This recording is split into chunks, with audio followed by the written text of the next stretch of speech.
being overweight. If you're doing an EHR program for your practice, you know that you have to calculate these things. There's already a program in there. If you're not calculating your patient's body weight and BMI, body mass index, it's a sin for them. They need to know, and if you know, this is where you can help them. Purification program is the perfect program to do that with when you have 2/3 of your patients that would benefit from it. So why would you not manage that for 2/3 of your patients?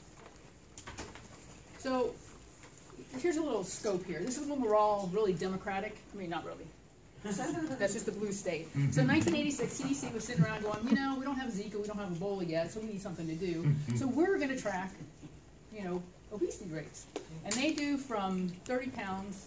So if 30 pounds is 30, the BMI of 30 for a 5'4" person. So look, real interesting to note, only 10 to 14% of the population was in that range. 1991, oh look, but we have to add another category.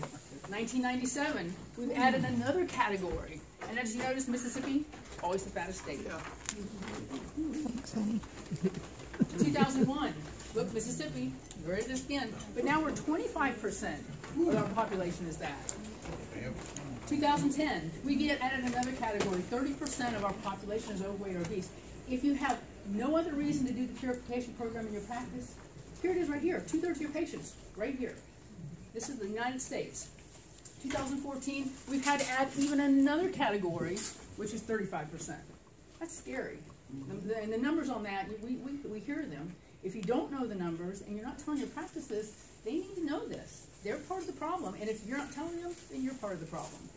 So this is Florida. This is when I teach my classes, because I teach it as a purification program, as a class, 4 classes. This is Florida.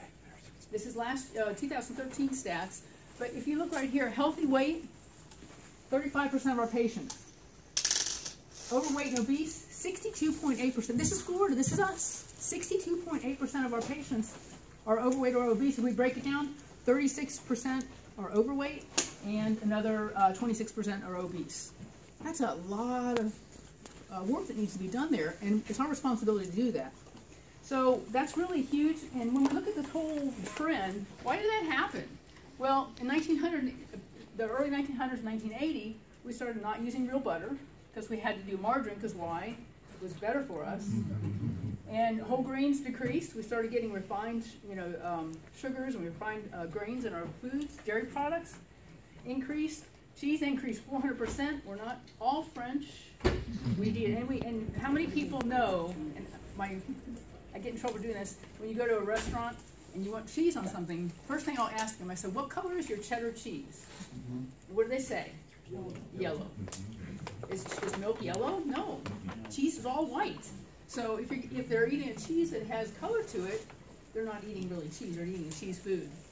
So corn syrup increasing 400%, sugar by 50%, and then fresh fruit decreased. So now we're not eating real food again, and this is part of the problem. And look at the soft drink consumption. Now we know the numbers are down. We're not drinking those soft drinks, but somebody's still drinking them, and those are our patients.